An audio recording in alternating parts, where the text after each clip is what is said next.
piogge e forte vento provocava un severo dissesto idrogeologico, interveniva con tutti i suoi effettivi nelle zone più colpite del territorio, con prontezza e tempestività, dimostrando un'altissima professionalità e umanità, così fornendo il primo concreto aiuto alla popolazione in seria difficoltà.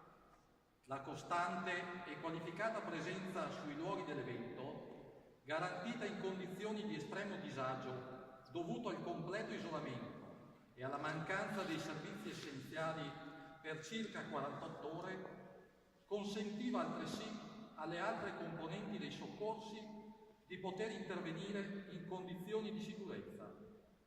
Provincia di Belluno, dal 29 ottobre al 7 novembre 2018. Grazie ancora e grazie.